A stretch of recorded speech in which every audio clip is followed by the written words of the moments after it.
Hello and welcome to JupyterCon 2020. I am Reshma Sheikh, Diversity Chair for the conference. I'm pleased to introduce our next keynote speaker, Jeremy Howard.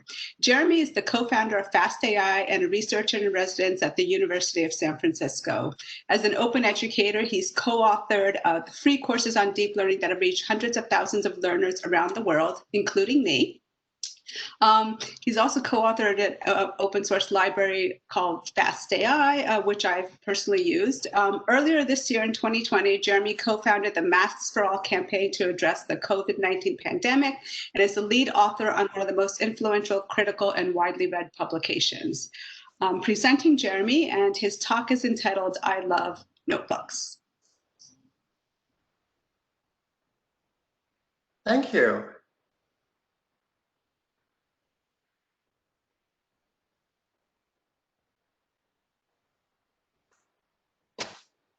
I do. I love notebooks. And I feel like that's always a dangerous thing to say, particularly if there's somebody in the room who is a real programmer.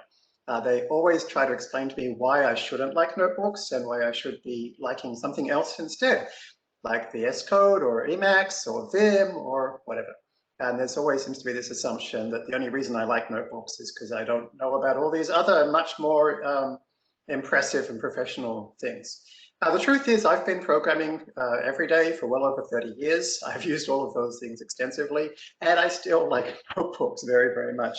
In fact, I've written a lot of things with notebooks. I found it quite an effective way to build stuff that people seem to like, including a number of software libraries, such as the FastAI library, which I built with Sylvain Goujeux. Sylvain and I wrote all of FastAI in Jupyter Notebooks, and people seem to really like it. We're pretty proud of it, of what we've built. One of the nice things about what you see with FastAI is it's got beautiful documentation, and in the documentation you can click at the top of any page, there's an Open in Colab button, and bang, you're now not just reading documentation, but you're interacting with it. So you can actually fiddle around with the things that you were just reading about. There's a big difference between the kind of dead tree experience of reading static content and the interactive experience of actually working with live objects. And so it's really cool that we can do that thanks to Jupyter Notebook. The trick to turning notebooks into really great software projects is something called Nbdev. Nbdev is something that Sylvain and I wrote that creates your Python modules for you. It exports changes from, if you use an IDE or text editor, from that back to the notebook. It creates searchable documentation, it creates installers, it does testing, it handles CI, it handles version control, and so forth. I'll talk more about that later. The experience of developing with Jupyter Notebook, a library, is just so different to anything that I've used before compared to VS Code or Visual Studio or Vim or Emacs or whatever. You have everything together. So for example, here is a web server that I built in a notebook. And it's a very simple little web server that inherits from Python standard library web server. And you can see how in the notebook, I have a conversation with the reader, which initially is a conversation with myself as I'm learning about how Python's HTTP server works. And that exploration ends up being a part of the artifact I generate, the documentation, and it ends up being the actual code. So it's a really different experience. Hamel Hussein from GitHub has described this experience better than anybody else I've heard. He said that with this experience of Nbdev and Jupyter Notebooks, the tests, docs, and code are part of the same context and are co-located. There is no other programming environment that exists like this that I'm aware of. You can even make notes to yourself about why something works the way it does very easily while you're writing the code, and it isn't an afterthought. This is fundamentally why I have a problem working in anything besides Nbdev, because not only does it make the code more approachable to others, but forcing you to write docs actually forces you to think about the code more. In my personal projects that use Nbdev, I often refactor my code to be simpler and better after forcing myself to explain it. This is powerful. I find exactly the same thing. The process of interacting with the live code and thinking about how to explain it and how to test it, all in the kind of the same place at the same time. It's a very different experience. Sylvain and I also wrote a book, which people seem to like. The entire book was actually also written in Jupyter Notebook, and it was published using something called fastdoc, which is a layer on top of Jupyter Notebook to create actual publication quality books. And folks like Peter Norvig and Eric Topol and many others have said they really like the book, and we like it too. We really think it ends up looking beautiful. And the nice thing is that the entire book is available for free on GitHub, also in Jupyter Notebook format, so you can actually interact with it. Every line of code, everything you see here was generated by a notebook, and you can see how to create it yourself, how to work with it yourself, experiment with it yourself. And fastdoc is literally a case of pip install or conda install, and then you run a single command, fastdoc convert all, and it spits out your book. I've also built a number of courses which have been very popular. People seem to really like them, and all the courses are entirely taught within Jupyter Notebooks. And it's not just that people like them, they really work. A lot of people that have taken these courses have gone on to present papers at places like NeurIPS, they've gone on to work at places like OpenAI and Google. It's really been a very successful course. And our students tell us that the fact that it's taught through Jupyter Notebooks is one of the things they really like about it. Notebooks support a different kind of programming called literate programming. Literate programming goes back a long time to the famous Professor Donald Knuth, who described it as a methodology that combines a programming language with a documentation language, thereby making programs more robust, more portable, more easily maintained, and arguably, and I feel this way, more fun to write. The idea is to treat a program as a piece of literature addressed to human beings rather than a computer. And you can see that example in the little web server example I just showed you. It really is describing what you're doing kind of to your future self, to the computer as you're building it, to your colleagues. It's a really nice experience. And I actually find it goes beyond literate programming to what I call exploratory programming. So for example, Nbdev is written in Nbdev. And Nbdev, as you read the source code, this is the source code to Nbdev.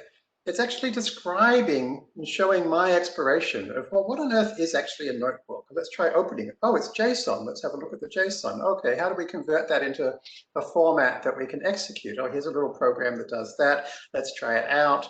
Okay, now let's package that up into a function and so forth. And so the process of exploration is critically important. And particularly for a researcher, for a scientist, we're all taught at school that the scientist's journal is their most important thing. It's that journal of everything they've tried and what happens. And with usual programming in an IDE or a text editor, you lose all that exploration. You end up with just the final artifact. So for the people who want to understand the code you wrote and the APIs you're using and the services you're using, you have to find another way to teach them, or they have to find another way to find out. Anybody who wants to use your library, they're not being taken along on that journey with you. So I find exploratory programming really powerful for developing better code more quickly, but also for other people coming on board and immediately seeing, what am I doing? Why am I doing it? There are the tests right there. There are the pictures of the outputs right there. It works really well. So in the end, notebooks give us a live coding environment. And actually live coding, working with the code as objects, it's so much better than a dead coding environment where it's just a text file. Live coding goes back a long way. It goes back at least to Smalltalk, which back in the 80s and even the 70s provided an entire live coding environment where you were interacting with the code kind of in real time. And in fact, some people have done some really cool stuff with live coding. For example, there are actually people who have done performances using live coding. Here's an example of, turn my volume up.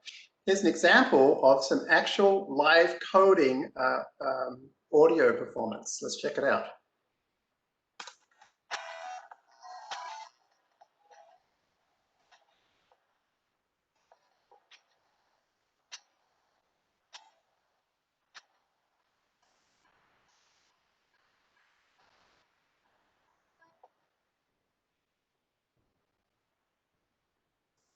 So as you could see there, he was actually working with the code, and as he worked with the code, the music was happening. And so isn't that a great way to actually build something that you're listening to it, you're manipulating it?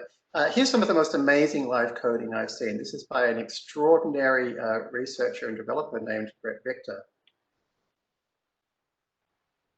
I'm gonna bounce off my turtle, pause the game, now hit this button here, which shows my guy's trail. So now I can see where he's been. When I rewind, this trail in front of him is where he's going to be. This is his future. And when I change the code, I change his future. So I can find exactly the value I need. But when I hit play, he slips right in there.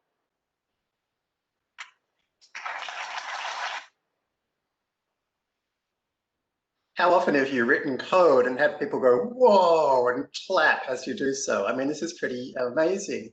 And this is what we should be aspiring to, is an environment where whatever you're trying to build, you can interact with that environment as part of the process of coding to build the thing you want. It shouldn't be a case of jumping over to a text file and then back over to a compiler and then back over to a bunch of tests. This is what programming should feel like. So Brett's work was extremely influential, and amongst other things, it inspired Chris Lattner to build Xcode playgrounds and Swift playgrounds, where you can actually see as something's running, how many times is it running, what are the outputs of it, what does it print out on each line. Super, super cool. So people have really been pushing the envelope around live coding, and I am so, so proud that Chris Lattner, who built this, as well as LLVM, as well as Swift, told us that he thinks that, I really do think that Nbdev is a huge step forward for programming environments. So for Chris to say that was really, really exciting for me. But this is not how real coders code, we're told. And in practice, this is not how real coders seem to code. Here's an example of some actual live coding in a more traditional environment. We can see over here just a plain text file inside an editor. And down here we have IPython, a line-oriented REPL, where your only ability to interact with history is basically to hit up arrow to try and find something you said before and hope doing it again looks the same. And so here's what the experience of programming in this looks like. So we head down here, we try to find the last thing we ran. Oh, that was wrong. We go back, we try it again. Oh no, we've got an assertion. Now we have to go somewhere else. We have to try to figure out what's going on here. Then we have to type something back into the REPL. Now the REPL state is kind of in this weird situation where it's a weird mix of things. And then we go back into the text file and we try to change that and hope that that's going to work. And then run it again and it still doesn't work. It's like watching this just feels like, that's the way I used to code. And you can see this expression here. It's like, that's my feeling of coding in that kind of environment. We should be able to do so much better. And this idea that real programmers program like that, it really reminds me of how people used to write text files. They used to use ed, a line-oriented REPL for editing text files. It feels a bit like, oh, real programmers don't use notebooks. Real programmers use ed or IPython. And I really think that we can move beyond that. But the line-oriented REPL has a history. There's a reason we have line-oriented REPLs. And the reason is because this is how we used to code. If we enter maximum/y, we get the maximum element in the vector 1. See, that's what we used to do when we were coding, back in the 70s and before. We didn't have terminals. We didn't have the ability to show graphics and actually manipulate things live. So the best we could do is these line-oriented things, and somehow so many people are still stuck with them. Now, of course, there is a place for line-oriented REPLs, but that doesn't mean they should be the beginning and end in how we interact with code. Also, these kinds of dead coding environments like we saw in that VS Code live coding example before tend to lead to errors. For example, a book, I was looking at the errata for a book that did not use notebooks, like most don't, but instead there was a separation between the artifact, the book, and the writing of it. And the errata are full of things saying, no, the code actually doesn't work. The code in the book is not actually code that gives the right answer. And in some cases, it's even saying, oh, there's actually a code repo for the book that has something that works, but the book itself has something that doesn't work. So this, for us, when we wrote our book, all the outputs in the book actually ran from the actual code in the book, because the book is the code. The code is the book. It all comes out of notebooks. So these are some of the issues I find with working with traditional environments that notebooks just completely avoid. So why are so many people against notebooks? In fact, there was a talk here at JupyterCon 2 years ago, I don't like notebooks. And it's actually by the person who I just showed you doing that coding in VS Code. It's by the person who actually wrote the book with all that code that doesn't actually work, a guy called Joel Gruz. And Joel actually presented a really, really funny talk, a really, really compelling talk, but a really, really wrong talk. And so that was really unfortunate. So I feel like in order to describe how to code better in notebooks, I first of all have to explain why it's actually a good idea to. And part of that is every time I say to somebody, I like notebooks, they always say, oh, haven't you seen that talk about how you shouldn't like notebooks? So in order to describe some of the reasons this talk is wrong, I'm going to show some of the slides from it. And so you know which slides are from the talk, I'm going to put this little picture down here. So the ones with the little picture down here are slides from the talk.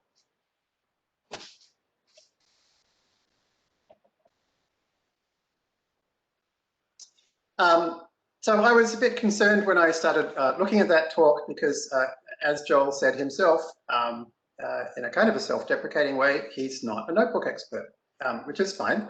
But when he first said on Twitter, as he also pointed out in his talk, that he was going to do a talk about how he doesn't like notebooks, I thought, well, that sounds like a bad idea when somebody who is not a notebook expert describes, how he doesn't like notebooks.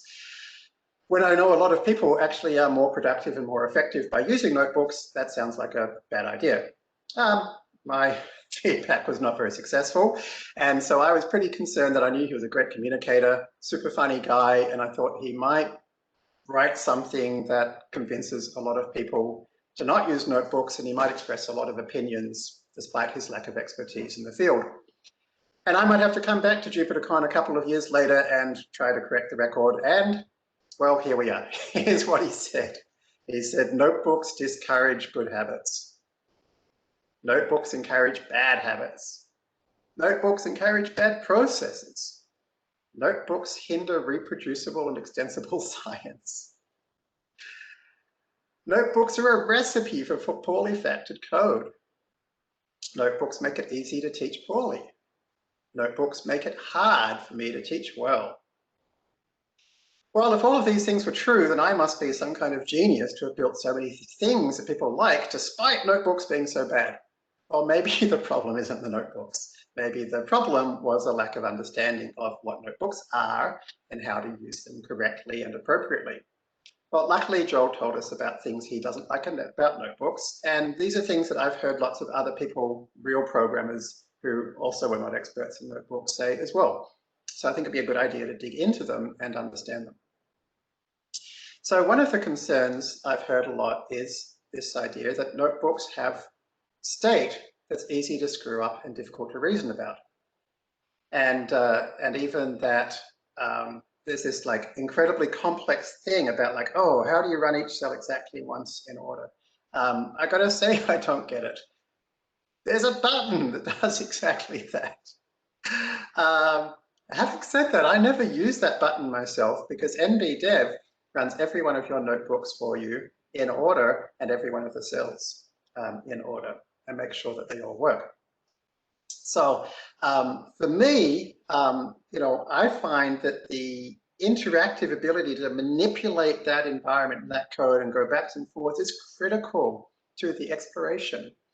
It's critical to being able to understand what's going on and what happens if I change something and what happens if I put it back again. You know, the state is such a critical part of the actual experience of live coding, rather than the dead coding experience of just having a text editor that just runs at top to bottom every time. I mean, it'd be fine if we could just have the whole program in our head and just throw it down there and run it. But in real life, we need to learn about how the APIs work. We need to learn about how the services we're using work. Or in my case, a lot of people watching this case, we're actually doing research. We're actually trying to figure out how does this kind of neural network actually behave, or what actually is going on in this microscopy image, or so forth. There's also this concern of like, well, how do I copy and paste stuff out of a notebook into Slack or a pull request or whatever? And this is where this kind of deep misunderstanding is, because that's what you do with dead code environments. But in live code environments, you can go so much better. This is what a PR to our FastAI repo looks like. Here's a button you can click to take you to a Colab notebook reproducing the behavior. And I click the button and I can now run it and see exactly the behavior that this person filing this issue has given me. And so isn't this so much more powerful than copying and pasting some text? When you copy and paste some text, how do you get into that exact same environment? How do you go through the process of like pulling out the outputs or the inputs? The entire thing is so much less convenient than literally clicking on a link. And these links are so easy to create. If you've got something in GitHub, you can literally use a Chrome extension to immediately turn that into a link that you can put in a PR or an issue or whatever. And pull requests just look so much better with notebooks. Thanks to ReviewNB, when I get pull requests, here's an example from an actual pull request. And one of the things that this person did was they changed some of the numbers in the scales here. And so I'd love to know, how does that change what the documentation is going to look like? Well, of course, the code is the documentation with notebooks and Nbdev. And so I can literally see the outputs. And the green tells me they've changed, and I can see the pros, and it's all here in one place. So otherwise, I would have to have taken this PR, checked it out, run some things separately, had a look. It would have taken so much longer. I don't even know if I would have bothered, frankly. So, you know, there's other ways to share notebooks as well. Again, you don't just share a copy and paste of some text, because notebooks can have, like this one, pictures. So there's a button you click, which actually creates a gist. Literally one button, and away we go. Another claim is that notebooks make it harder to use other people's code.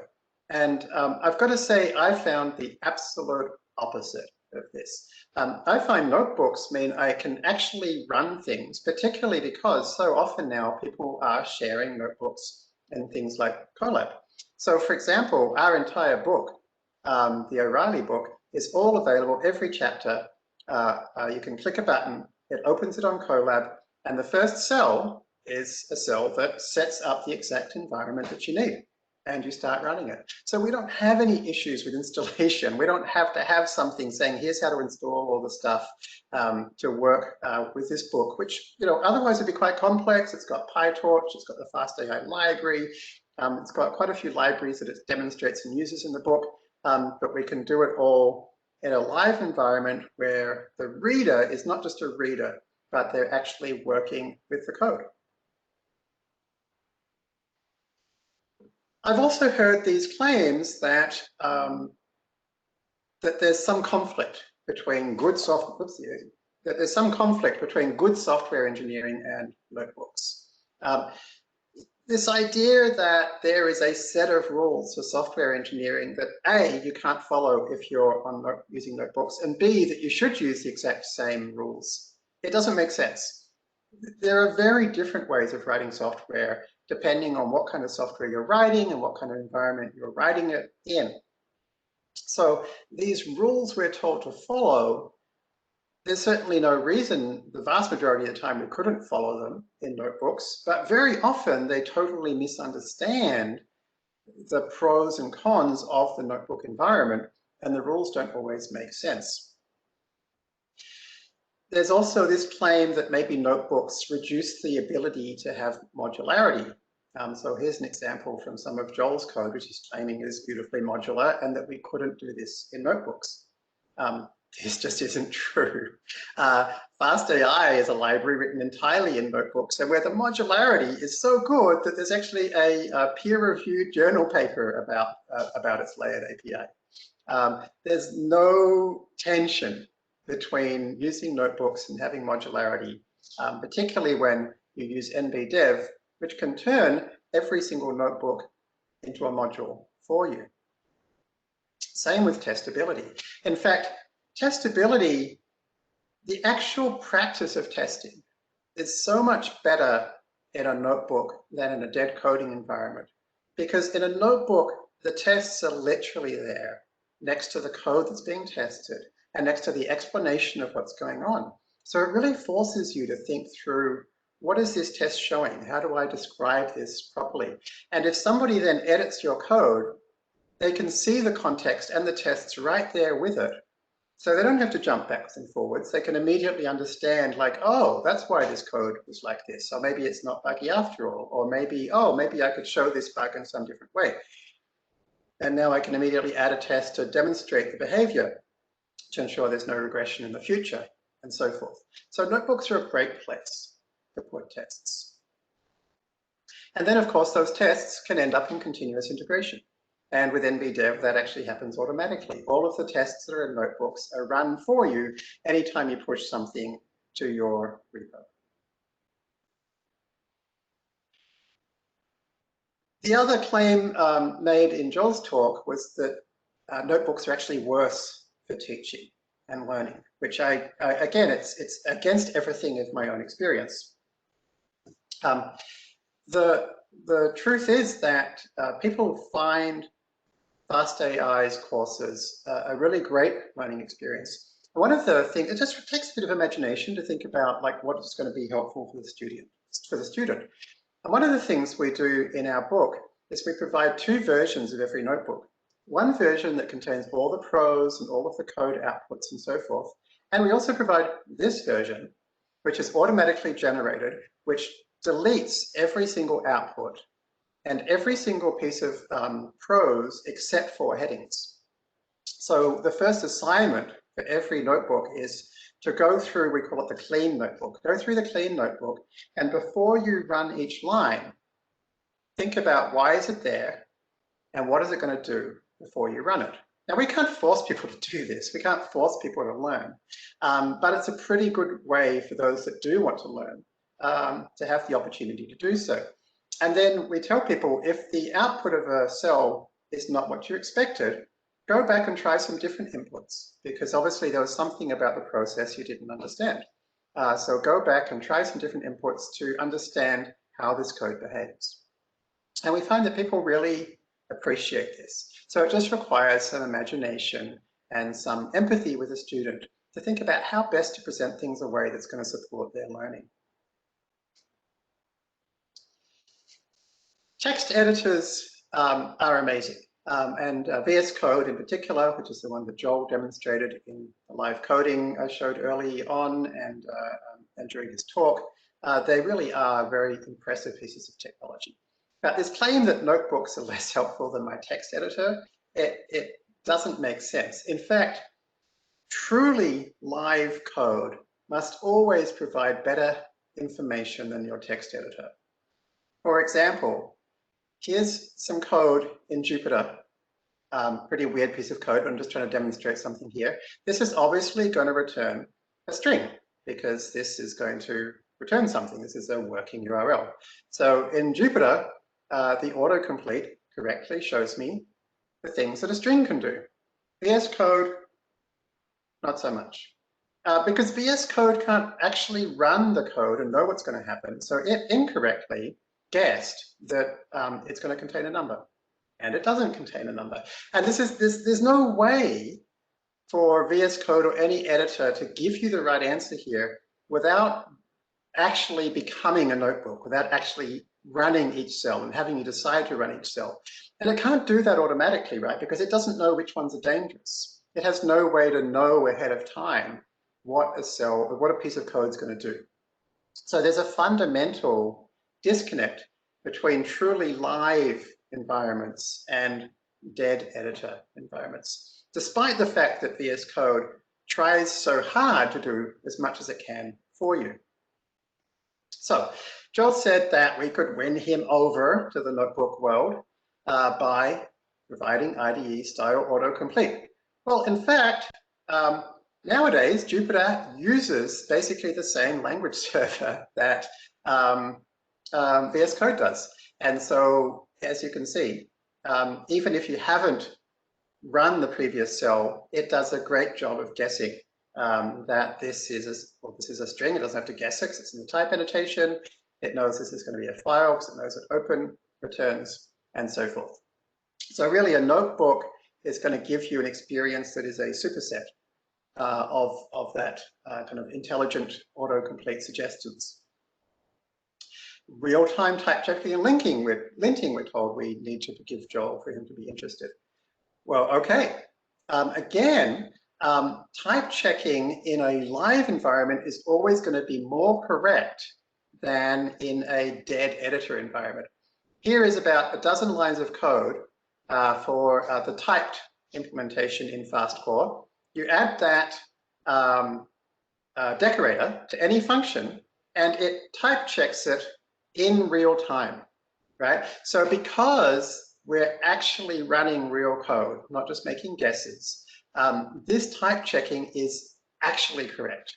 It actually makes sure that this really is what's happening. And it's incredibly simple. It's about a dozen lines of code. Compare that to what's required to do type checking in, for example, MyPy, which is the main type checking for non-live coding environments.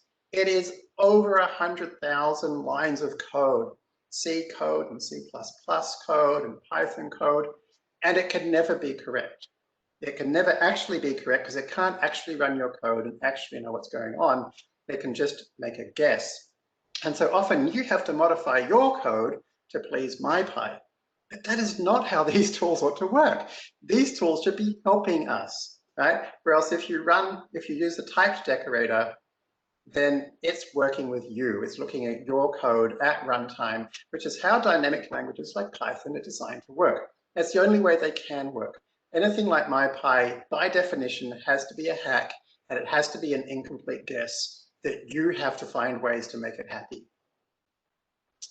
And then Joel said he's looking for a better story around dependency management. And again, I've heard this claim from many real coders that there's a problem with notebooks in understanding dependencies, which I just don't get. You could use exactly the same dependency management approaches that you can in any Python project. And in fact, with Nbdev, it's literally a case of writing in a text file what your requirements are, and that's all automatically handled for you. And then I think this is the final one he said, is he wants first-class support for refactoring code out of notebooks into modules. Couldn't agree more. And of course, that's exactly what Nbdev provides.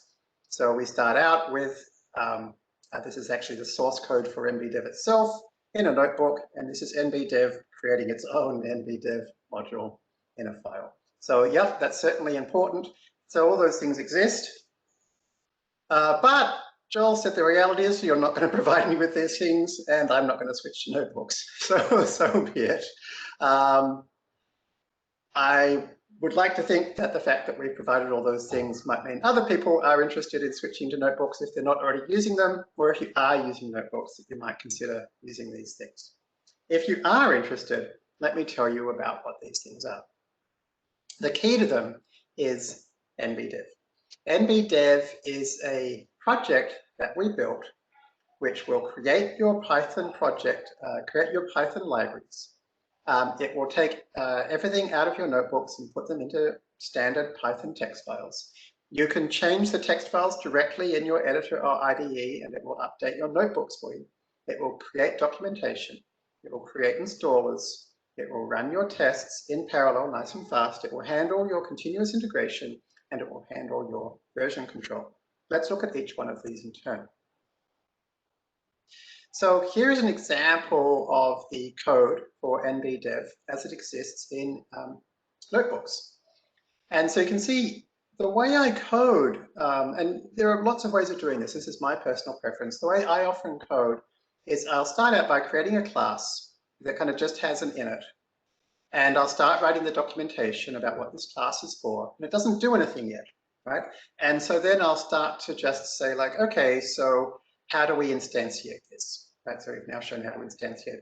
Okay, so what does it do? Well, a notebook processor processes special kinds of comments. So now I start to build out some methods. And one of the tricks here you'll see is I use the @patch decorator from fastdoc, which will insert this method into this type. So you can absolutely write the entire class in one cell, and then you can document it separately later. There's a thing called showdoc, which will create documentation for a particular method at a particular time. Or you can do it this way, where you do it kind of piece by piece. I find some classes, I do it all in one cell, some classes I separate them. In the end, it's really up to you. But this is a very handy way to gradually build up a class. And this is actually key to Donald Knuth's original idea of literate programming, which is you should be able to write stuff at the top that refers to things that don't even exist yet. And that's totally fine because Python does late binding, right? So you can have methods being called up here, which you haven't even written yet, because if you add them in later, then that's no problem. Python absolutely is happy with that, and the Jupyter Notebook will be happy with that as well. The ability to turn this into a library comes out of a single configuration file that you write. So here is the Nbdev configuration file itself. Then you just say what it's called and where does it live on GitHub, what's it about, who wrote it, stuff like that, what are the requirements. You can add console scripts, stuff like that. And the nice thing is now you just have all of this in one place, in one file, and it handles everything for you. So there's so much less to learn. You don't have to worry about PyPy versus Conda versus what setup.py is, have version numbers in lots of different places, and so forth. It's just one file in one place, and everything in Nbdev that needs it knows to look in this one place. And so amongst other things, this gives you a two-way synchronization, where again, here is the source code for some of Nbdev. And when I run nbdev build lib, it will create this Python file. And when I run nbdev update notebook, it will pop this file back into this notebook. And you can see in the file, it knows where each cell came from, so it knows what to update when you do so. So this two-way synchronization is nice. I do all of my changes pretty much in the notebook, but sometimes I might want to do a quick search and replace, you know, using Perl or something like that, or awk. There are some things that work better in a text editor, and so I use a text editor for those and then sync it back to the notebook. So the process of going from notebook to module is done by I add a cell at the bottom of every one of my notebooks, which imports notebook to script and runs it. And so that way the notebook can export itself. So anytime I say run all cells, one of those cells is actually going to turn itself into a Python module. Or at the command line, nbdev build lib will do exactly the same thing. And also with Nbdev, we provide a make file that knows when to run these things and handles it all for you. There's a lot of little things that Nbdev handles for you.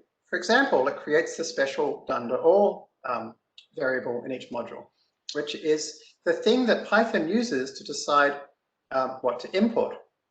So if we create a little script, a little bash function that shows us all the stuff that gets imported, and have a look at, say, fastcore.transform, you'll see that what's imported by default is a nice small list of things. It's just the things we wrote in Nbdev.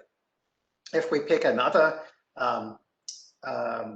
if we pick another project, so not entirely at random, let's pick the one that Joel works on, which is LNNLP, and we look at what's imported from one of their modules. JSON, copy, logging, default dict edit. These are not things that were actually written in this. These are parts of Python, but they didn't have it done to all, right? So with Nbdev, we try to make sure that all of these important details are handled for you. The documentation is really cool. Here's the source code for the markdown cell that we put underneath the source code for this part of FastAI. And you can see here that every one of these backtick sections has been turned into a hyperlink, even those which are in different libraries. And so it's really nice that you don't have to think about how to hyperlink to the other parts of your documentation. Just put backticks around it, and Nbdev handles it all for you. And you can even set up in Nbdev things to say, look in these other third-party libraries as well as part of that process. Because otherwise, you know, a lot of us just wouldn't bother with this. But when it's this easy, it really helps your users to find their way around what's going on in your library. And the documentation really ends up looking very nice, and it's very clear. You have an automatically created set of a separate page for each of your modules that can be placed into separate parts of the menu. You automatically get a table of contents for each one. You can automatically get an open and callout badge for each one. As you can see, you know, you really end up with a nice experience without you having to think about it. Right? This is all done for you. Building documentation, you can either run Nbdev build docs, and it creates the docs for you right there in your repo. And then in GitHub, you can just say enable GitHub pages, and you automatically get documentation. Or you can create a little action, GitHub Actions job or something like that. We've got a build docs action, which will automatically build your documentation and host it somewhere else. So we use both approaches in different places. So another nice little thing is that you have a special index notebook, index.ipynb. And here's the actual index notebook, the top of it from the FastAI library. And we will automatically take that for you and generate your README file. We will automatically take it for you and generate your documentation homepage. We will automatically take that for you and create your PyPy description. So again, there's all these kind of little things that you want to do to create a really kind of delightful experience for your users. And doing this all by hand, it's a lot to learn, it's a lot to maintain, it's a lot to think about. So with Nbdev, it's all done for you. And then you want to make sure that people can install it using either pip or conda. And again, that's all handled for you. You just type make release, and it will package it all up onto PyPy and onto the Anaconda cloud for you, so people can install it using conda or pip. And again, all of the descriptions and everything like that is all put in there for you without you thinking about it. So something like this fast webhook, which is the little web server I mentioned, it's just a tiny little utility thing that I mainly built for myself. But because I created it with Nbdev, I end up with something that other people can use. I end up with something that's installable and that's documented and easy to maintain. So I find that even for like simple little things, I always build them with Nbdev now. And so everything ends up being a really nice, clean project that other people can use. Version control is handled for you. If there's a merge problem, which obviously happens a lot with notebooks, Nbdev will automatically ignore any merge issues in outputs, because you just can recreate those outputs. And if there are actually differences in the cells themselves, then Nbdev will actually change the notebook, so you end up with a notebook level diff. So you're always guaranteed you can open the notebook and you can actually see the changes and work with the cells directly, which I find super, super helpful. testing in Nbdev is, it becomes part of the documentation. It's part of the process of writing the notebook.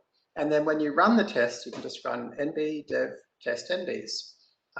And it will take each notebook and run the tests in parallel. And that's super fast and super handy, but by having it also in continuous integration, which again is automatically done for you, even if you forget to run it, it'll let you know if you've got any failing tests.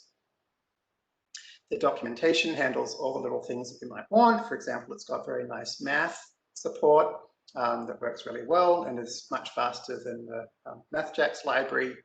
And Nbdev actually powers some other really cool things as well. It powers fastdoc that I already told you about, which can let you create publication quality books, such as our O'Reilly book, and fast pages, which you might have heard Hamel Hussain talk about this morning, which is a really nice blogging platform that is built on top of Nbdev and turns all of your notebooks into blog posts for you. So using this approach, you can use a real exploratory programming environment to create all the things you want, your documentation, books, blog posts, libraries, and you can do it in a way that your head is in one place. You've got all your tests there, you've got all of your pros there, you've got all of your code there, and you can bring other people along for the ride as well.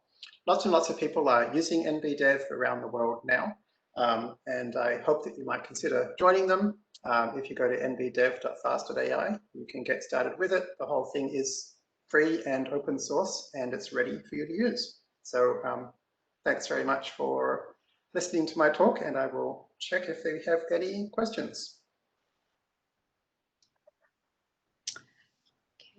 There is one question in the chat, which is, would love a few thoughts comparing Nbdev and Jupyter Book. Sure.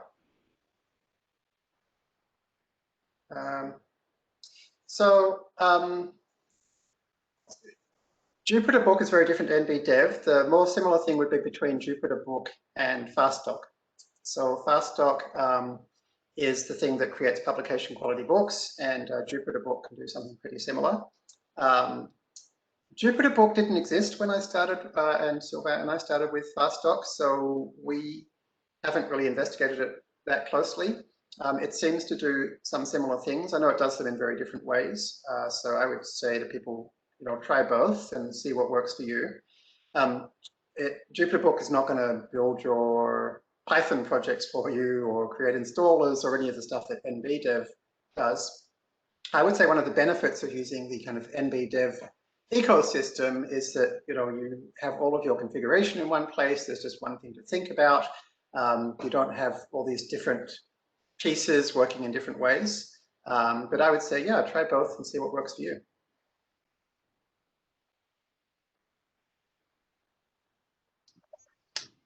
We have a few minutes, so if anybody else has any more questions, you can post them either in Mattermost or the Q&A in WebEx, and we can take this opportunity to answer them.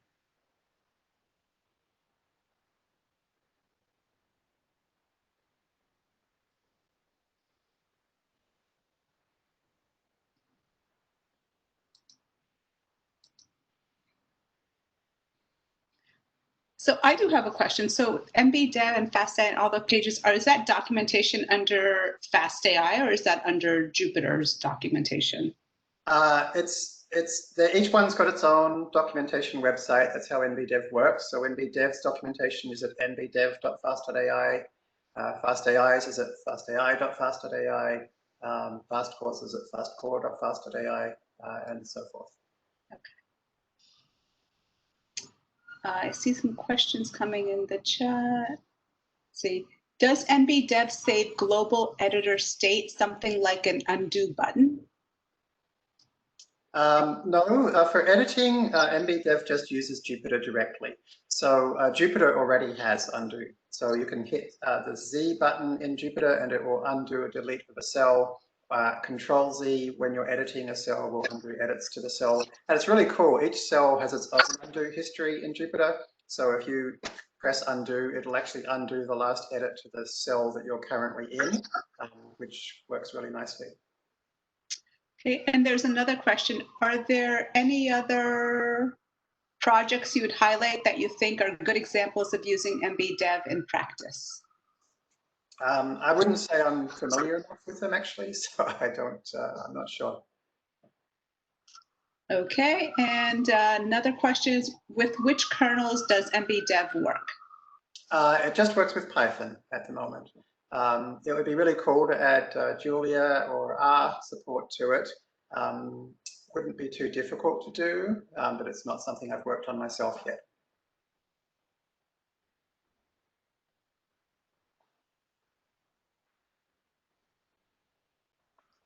Sirens are loud in New York. I don't see, oh, I see one more person typing a question in Mattermost. I'll give them a chance to finish typing.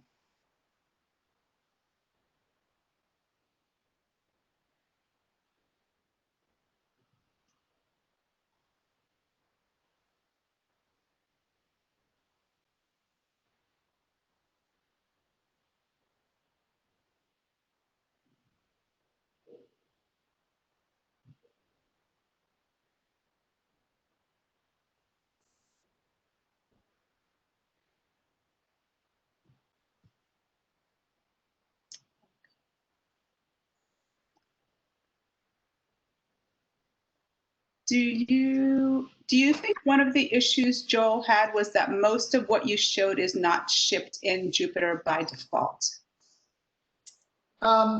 Could be. I think, you know, the issue was at the end, he said, nobody's going to build these things and he's not going to use notebook anyway.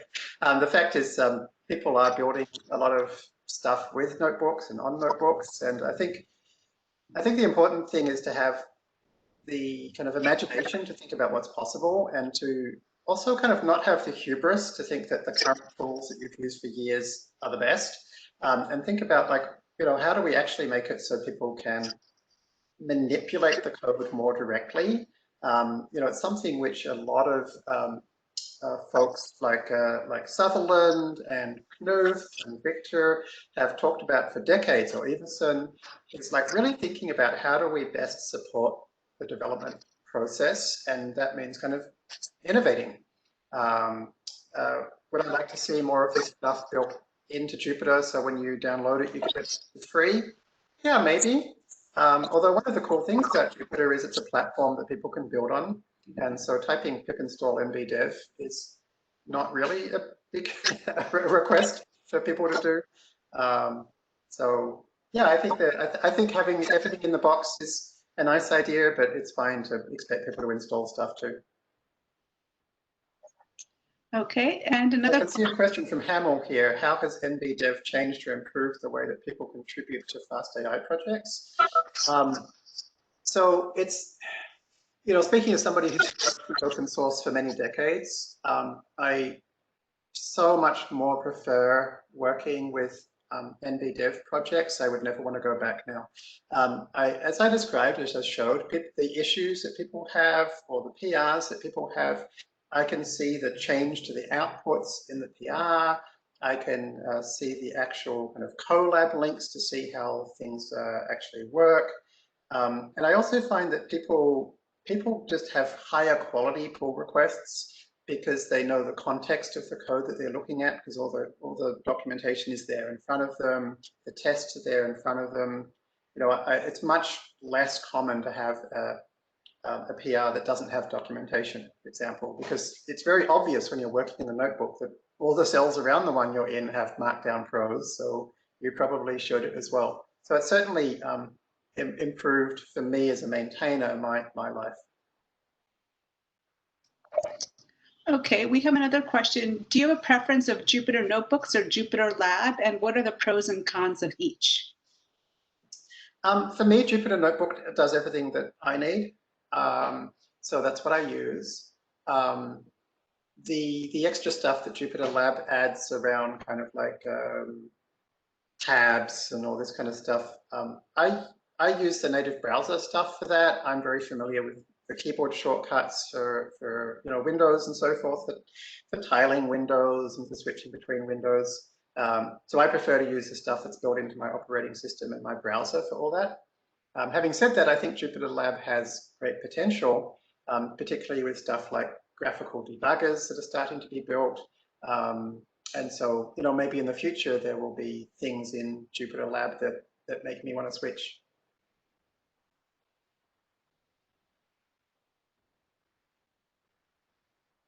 Could I say just one word of happiness after listening to your talk?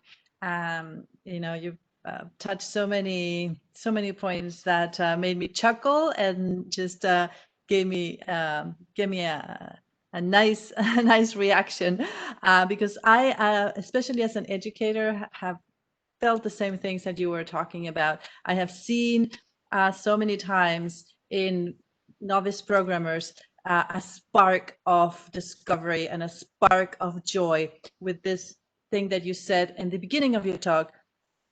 Experiencing notebooks is like having a conversation with myself.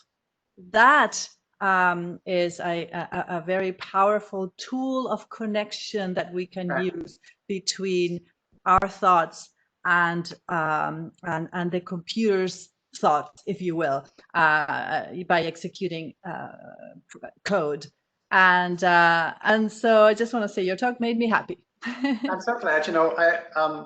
Iverson, who built APL back in the late 50s and early 60s, he won the Turing Award for his contributions, and he wrote a really powerful paper called Notation as a Tool for Thought, in which he talked about how the notation we use to interact with a computer and to describe our algorithms actually can change and improve how we think. And I actually think that the computing environments we work with can do that as well. And this is something that Ivan Sutherland talked about a lot, the inventor of the mouse. He showed and talked about how we should be pushing ourselves to think about better ways to interact with a computing device.